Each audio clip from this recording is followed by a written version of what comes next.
السلام علیکم. Welcome to the vocal ورس. جنت کے پتے بائی نمرہ احمد. باب 7 پارٹ 4 آڈیو بک. ابا آج صبح پہنچے تھے اور اب وہ مرمرہ ہوٹل میں تھے. مرمرہ ہوٹل ٹاکسم میں واقع تھا. حیا اور ڈی جے نے غریب عوام کی طرح وہ شاندار ہوٹل باہر سے ہی دیکھا تھا. اگر ڈی جے ہوتی تو وہ دونوں اس بات کو بہت انجوائے کرتی کہ ابا اسی ہوٹل میں رہ رہے تھے. اس کا ڈارم ڈی جے کے بغیر بہت ادھورا سا تھا. ڈی جے ابھی تک وہیں تھی.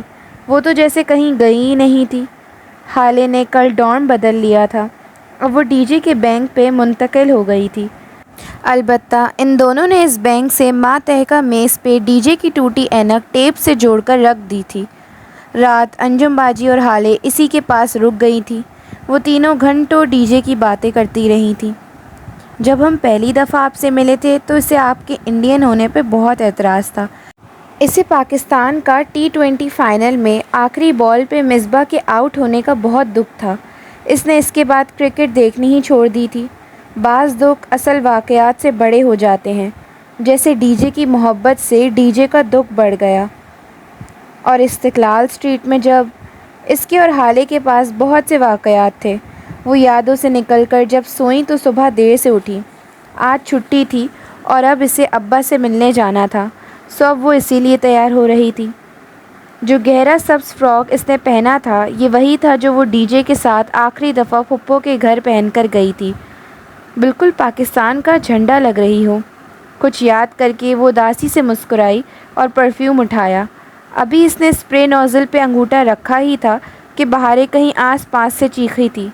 یہ کیا کر رہی ہو؟ اچھی لڑکیاں اتنا تیز پرفیوم لگا کر باہر نہیں جاتی. وہ ایک دم رک گئی. اف، عائشہ گل اور اس کی اچھی لڑکی. اسے ان باتوں کو اپنے ذہن پہ حاوی نہیں کرنا چاہیے. اس نے دوبارہ نوزل دبانا چاہا مگر پتہ نہیں کیوں اس نے پرفیوم واپس رکھ دیا. اپنے بازو کے اوپری حصے پہ داغے گئے الفاظ پہ وہ پہلے ہی اسکن کلر کا بینڈیج لگا چکی تھی. فراک کی شیفون کی آستینوں سے بازو جھلکتے تھے. کلر بینڈیج نے ان کو ڈھانپ لیا تھا. اس نے سبز دوپٹہ ٹھیک سے شانوں پہ پھیلایا اور کھلے بال کو کندھوں کے ایک طرف ڈالتی باہر نکل آئی. اچھی لڑکیاں بال کھول کر باہر نہیں نکلتی. وہ اپنے ذہن میں گونجتی آوازوں کو نظر انداز کرتی سیڑھیاں اتر رہی تھی. اچھی لڑکیاں اللہ تعالیٰ کی بات مانتی ہیں. وہ سر جھٹکتی آخری زینہ پھلانگ آئی. اچھی لڑکیاں، اچھی لڑکیاں. اس نے اپنا سر اٹھا کر آسمان کو دیکھا. اندھیرے پہ اندھیرے، لہر پہ لہر. صبح کے وقت بھی اسے ہر طرف اندھیرا لگنے لگا تھا. اس کی روشنی کہاں تھی؟ وہ بے دلی سے چھوٹے چھوٹے قدم اٹھاتی انجم باجی کے اپارٹمنٹ کی طرف آ گئی. انجم باجی اپنا چارجر اس کے کمرے میں بھول گئی تھیں. ان کا چارجر لوٹا کر اس نے اب چلے جانا تھا مگر پتہ نہیں کیوں رک گئی. انجم باجی، میرے بالوں کی فرینچ بریڈ بنا دیں گی؟ اس نے خود کو کہتے سنا. ہاں شور، ادھر بیٹھو. انجم باجی برش لے کر اس کے بال سنوارنے لگی. حیا، تمہارے بالوں کو کیا ہوا ہے؟ فرانسیسی طرز کی چوٹی کے باریک بل باندھتے ہوئے وہ حیرت سے کہہ اٹھی. وہ ذرا سی چونکی. کیا ہوا؟ تمہاری اسکیلپ کی جلد کا رنگ ایسا سرخ بھورا سا ہو رہا ہے. چھالے ہوئے تھے بالوں میں؟ نہیں، ایک شیمپو ری ایکٹ کر گیا تھا. بس چند دن میں ٹھیک ہو جائیں گے. اس نے ان سے زیادہ خود کو تسلی دی. چوٹی بناتے ہوئے بال کھنچ رہے تھے اور سر کی جلد درد کر رہی تھی مگر وہ برداشت کر کے بیٹھی رہی. عائشہ نے جب وہ ویکس اتاری تھی تو اس کے بالوں کو کتنا نقصان ہوا کتنا نہیں. عائشہ نے تفصیل اسے کبھی نہیں بتائی تھی. اسے نہیں معلوم تھا کہ کبھی وہ اس سارے واقعے کی تفصیل دوبارہ سے سنے گی. اس نے انجم باجی کے اپارٹمنٹ سے نکلنے سے قبل خود کو آئینے میں نہیں دیکھا. اسے پتہ تھا وہ فرینچ بریڈ میں بہت اچھی نہیں لگ رہی ہوگی. حسین اور مومن گورسل شٹل سے اتر رہے تھے جب وہ اسٹاپ پہ پہنچی. معتصم سے کہنا مجھے اس کو کچھ دکھانا ہے. وہ نرم مسکراہٹ کے ساتھ حسین سے کہہ کر بس میں چڑھ گئی. وہ واپس آ جائے پھر معتصم کے ساتھ مل کر پزل باکس کی پہیلی حل کرنے کی کوشش کرے گی. مرمرہ ہوٹل ٹاکسم ڈسٹرکٹ میں واقع تھا. شیشوں سے ڈھکی بلند و بالا عمارت گویا کوئی اونچا سا ٹاور ہو. اندر سے بھی وہی چمکتا، آنکھوں کو خیرہ کرتا منظر۔ وہ پتلی ہیل سے پر اعتماد انداز میں چلتی لابی میں آئی تھی۔ ابا نے بتایا تھا کہ وہ لابی میں ہی ہوں گے اور وہ اسے دور سے ہی نظر آ گئے تھے۔ ان کا اس کی طرف نیم رخ تھا۔ وہ کھڑے کسی سے محو گفتگو تھے۔ وہ ان کی طرف بڑھنے ہی لگی تھی کہ نگاہ ابا کے ساتھ کھڑے دونوں افراد پہ پڑی۔ ایک دم سے اس کے پاؤں برف کی سل بن گئے۔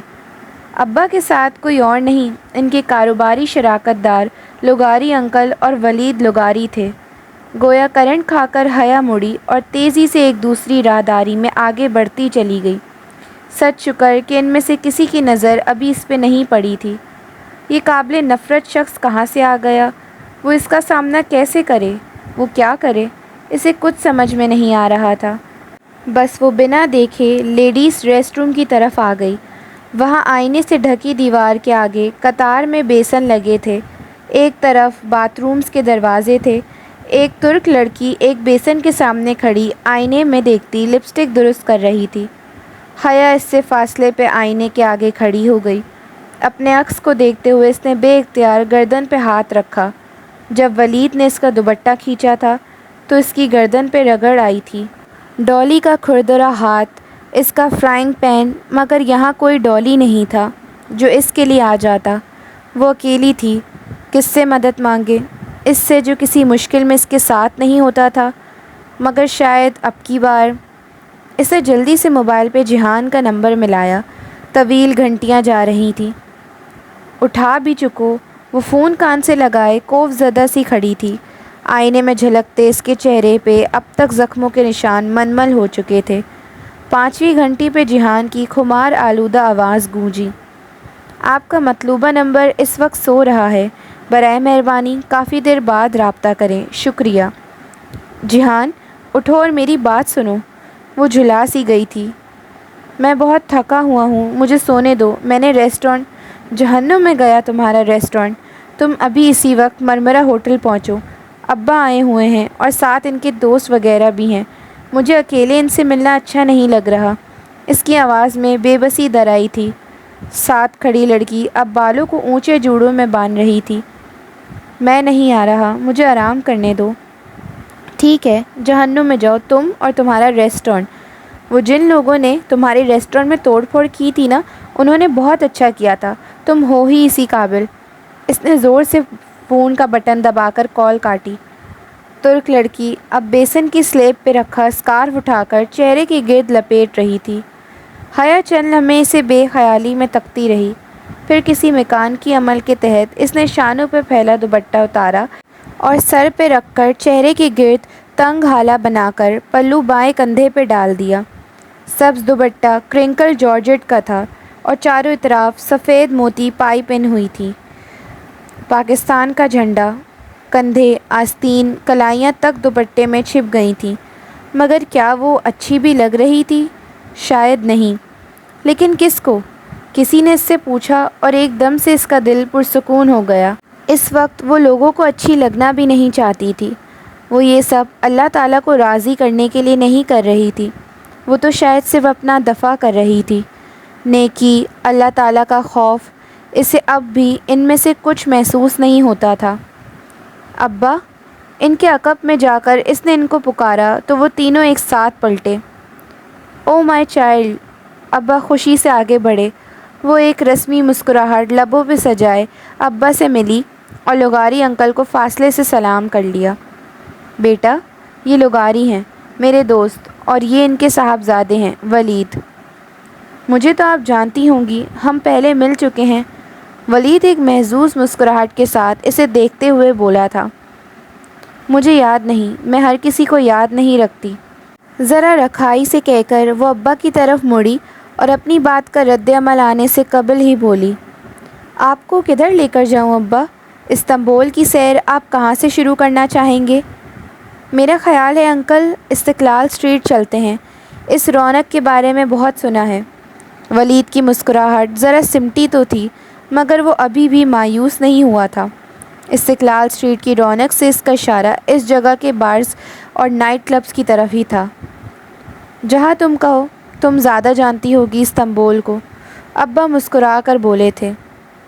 میرا خیال ہے ابا ہم بلو ماسک نیلی مسجد چلتے ہیں، میں جہان کو بھی بتا دوں۔ وہ سارا پروگرام بنا کر موبائل پہ جہان کو میسج کرنے لگی۔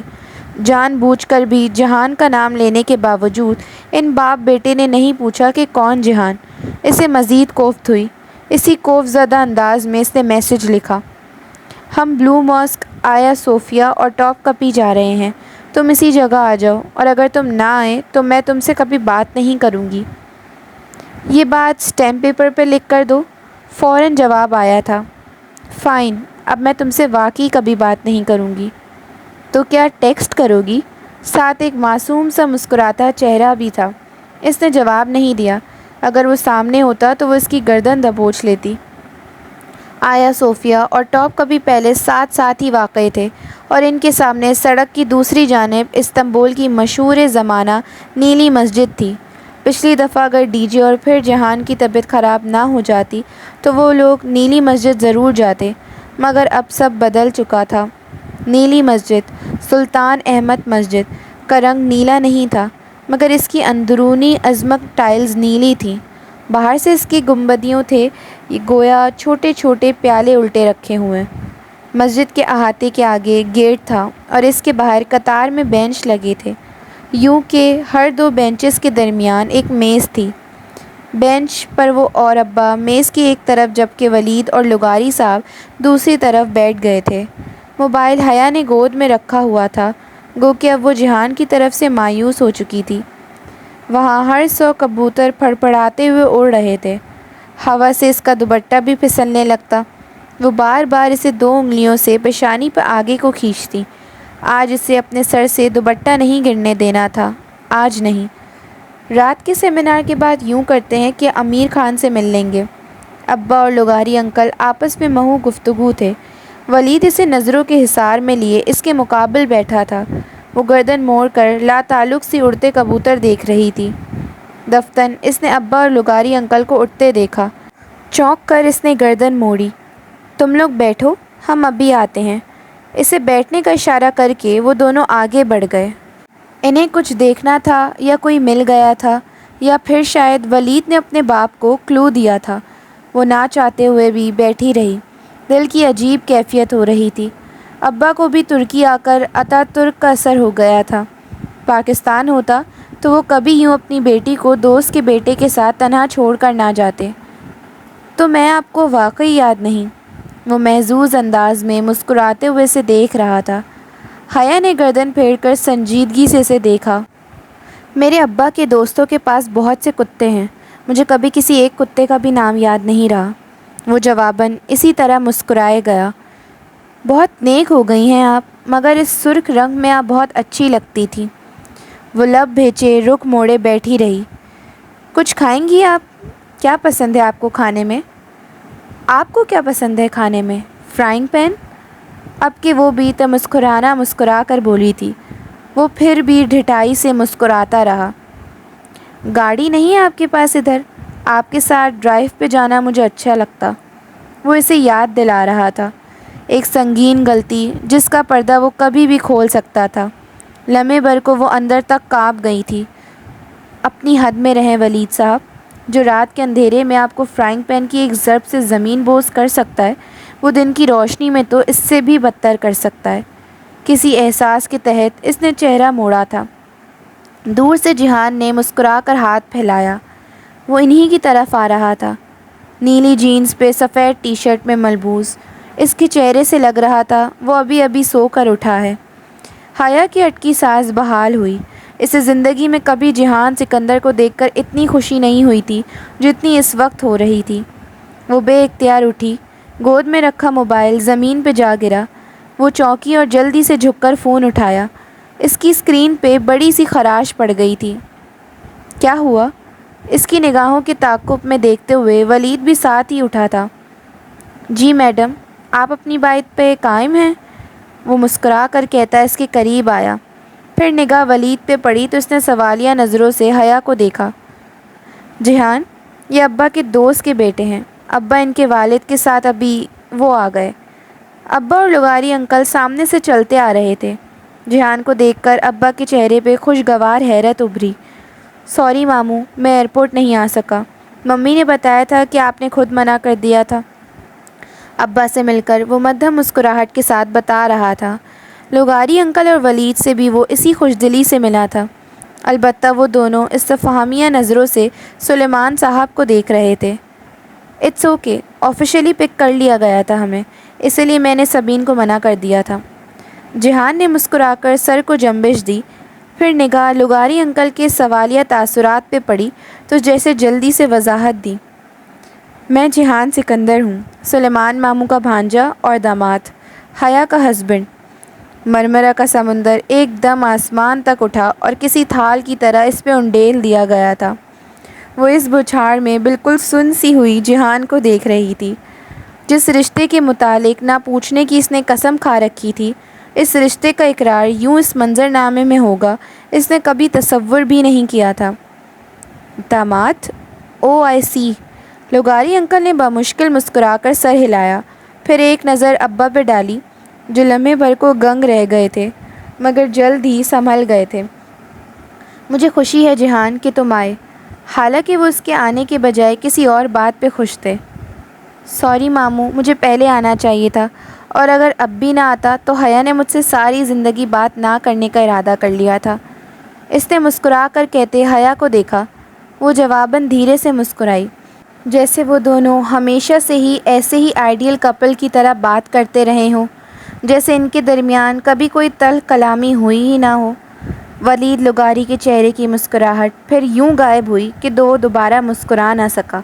بعد میں سارا وقت وہ محتاط انداز میں اپنے باپ کے ساتھ بیٹھا رہا۔ وہ اپنے سامنے اپنے شوہر اور باپ کے درمیان بیٹھی لڑکی پہ اب نظر ڈالنے کی جرات بھی نہیں کر رہا تھا۔ اس سہ پیر جہان نے ان تینوں مہمانوں کی بہت اچھے طریقے سے تواضع کی۔ ٹاپ کپی اور آیا صوفیہ میوزیم کی راہداریوں میں ان کو ساتھ لیے وہ ایک اچھے گائیڈ کے فرائض انجام دے رہا تھا۔ آج استنبول میں حیا کا پہلا دن تھا جب وہ بہت اعتماد سے جہان کے پہلو میں چل رہی تھی۔ تم ان دونوں کو ہوٹل ڈراپ کر کے ابا کو گھر لے جانا، میں خود ہی گھر آ جاؤں گی، ابھی مجھے یہاں کام ہے۔ واپسی کے وقت اس نے جہان سے دھیرے سے کہا تھا۔ وہ شانے اچکا کر بنا اعتراض کے ساتھ چلا گیا۔ ان کے جانے کے بعد وہ نیلی مسجد کے گیٹ کے اندر چلی آئی۔ اسے یہاں کوئی کام نہیں تھا، اسے بس کچھ وقت کے لیے تنہائی چاہیے تھی۔ مسجد کے احاطے میں سبز زار پہ پانی کا فوارہ ابل رہا تھا، اونچے گنبدوں پر چھاؤں سی چھائی تھی۔ وہ سر جھکائے روش پہ چلتی اندر جا رہی تھی۔ اندھیروں پہ اندھیرے، اس کے اوپر لہر، اس کے اوپر بادل۔ اس کے قدموں میں تھکاوٹ تھی، اس شخص کی سی تھکاوٹ جس کا سراپ اسے اندھیروں میں دھکیل دیتا ہے۔ زندگی کے 22 برس ایک دھوکے میں گزار دینے کے بعد اس کو آج پہلی بار لگا تھا کہ وہ سب صرف ایک سراپ تھا، چمکتی ریت جسے وہ آب حیات سمجھی تھی، اور نہیں بنایا جس کے لیے اللہ تعالیٰ نے نور، تو نہیں ہے اس کے لیے کوئی نور۔ اندر اس عظیم الشان ہال میں وہ گھٹنوں کے گرد بازو کو ہلکا بنائے، ٹھوری ان پہ جمائے ساری دنیا سے لا تعلق بیٹھی تھی، تو نہیں اس کے لیے کوئی نور۔ اس نے ہمیشہ اپنی مرضی کی تھی، اس نے ہمیشہ اپنی مرضی کر کے غلط کیا تھا۔ اس نے بہت دفعہ اللہ تعالیٰ کو نہ کی تھی۔ اسے کبھی اس بات سے فرق نہیں پڑا تھا کہ اللہ تعالیٰ اسے کیسا دیکھنا چاہتا ہے۔ وہ ہمیشہ وہی بنی رہی جیسے وہ خود کو دیکھنا چاہتی تھی۔ وہ سمجھتا ہے اسے پانی، یہاں تک کہ وہ اس کے قریب پہنچتا تو وہاں کچھ نہیں پاتا، اور وہ اس کے قریب اللہ تعالیٰ کو پاتا ہے۔ اس نے آنکھیں بند کر کے چہرہ گھٹنوں میں چھپا لیا۔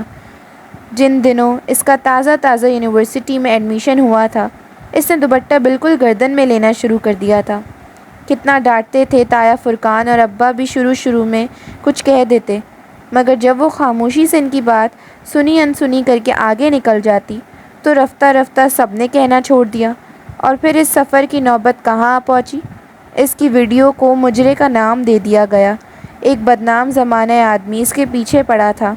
سائمہ تائی اس کے بارے میں آگے پیچھے ہر جگہ نازیبا باتیں کہتی پھر رہی تھی، اور ایک اغوا کار شخص نے اس کے بازو پہ وہ نام داغ دیا تھا جو شرفا اپنے منہ سے نہیں نکالا کرتے تھے۔ اس نے دھیرے سے سر اٹھایا۔ اللہ نور ہے، آسمانوں اور زمین کا۔ لوگ کہتے ہیں مسجدوں میں سکون ہوتا ہے، کوئی اس سے پوچھتا تو وہ کہتی مسجدوں میں نور ہوتا ہے۔ نور اوپر نور کے۔ اس نے آہستگی سے گردن موڑی۔ اس کے بائیں طرف ایک 13-14 سال کا ترک لڑکا آ بیٹھا تھا جس کے ایک بازو پہ پلسٹر چڑھا تھا۔ وہ گمسم سی نگاہوں سے اوپر مسجد کی منکش چھت کو دیکھ رہا تھا۔ نور، کیا ہوتا ہے تم جانتے ہو؟ وہ اتنے ہولے سے بولی تھی کہ اپنی آواز بھی سنائی نہ دی۔ نور وہ ہوتا ہے جو اندھیری سرنگ کے دوسرے سرے پہ نظر آتا ہے، گویا کسی پہاڑ سے گرتا پگھلے سونے کا چشمہ ہو۔ وہ اسی چھت کو دیکھتے ہوئے کہہ رہا تھا۔ اور کیسے ملتا ہے نور؟ جو اللہ تعالیٰ کی جتنی مانتا ہے اسے اتنا ہی نور ملتا ہے۔ کسی کا نور پہاڑ جتنا ہوتا ہے، کسی کا درخت جتنا، کسی کا شعلے جتنا اور کسی کا پاؤں کے انگوٹھے جتنا۔ لڑکے نے سر جھکا کر اپنے پاؤں کو دیکھا۔ انگوٹھے جتنا نور جو جلتا بجھتا جلتا ہے، یہ ان لوگوں کو دیا جاتا ہے جو کچھ دن بہت دل لگا کر نیک عمل کرتے ہیں اور پھر کچھ دن سب چھوڑ چھاڑ کر ڈپریشن میں گھر کر بیٹھ جاتے ہیں۔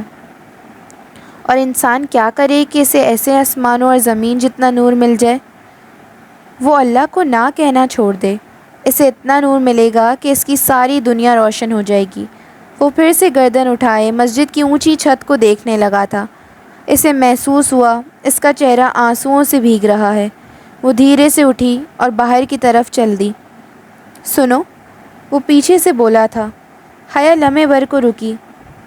دل کو مارے بغیر نور نہیں ملا کرتا۔ وہ پلٹے بغیر آگے بڑھ گئی۔ دل تو مارنا پڑتا ہے مگر ضروری تو نہیں ہے کہ ٹھوکر بھی کھائی جائے۔ انسان ٹھوکر کھائے بغیر، زخم لیے بغیر، خود کو جلائے بغیر بات کیوں نہیں مانتا؟ پہلی دفعہ میں ہاں کیوں نہیں کہتا؟ نیلی مسجد کے کبوتروں کی طرح اوپر اڑنا کیوں چاہتا ہے؟ پہلے حکم پہ سر کیوں نہیں جھکاتا؟ ہم سب کو آخر منہ کے بل گرنے کا انتظار کیوں ہوتا ہے؟ اور اگر گرنے کے بعد ہی بات کیوں سمجھ میں آتی ہے؟ اس نے ہتھیلی کی پشت سے دھیرے سے آنکھیں رگڑیں اور باہر نکل آئی۔ ایک فیصلہ تھا جو اس نے نیلی مسجد کے گنبدوں کو گواہ بنا کر کیا تھا، اب اسے اس فیصلے کو نبھانا تھا۔ Subscribe for the next part of جنت کے پتے۔ ٹل دین، اللہ حافظ۔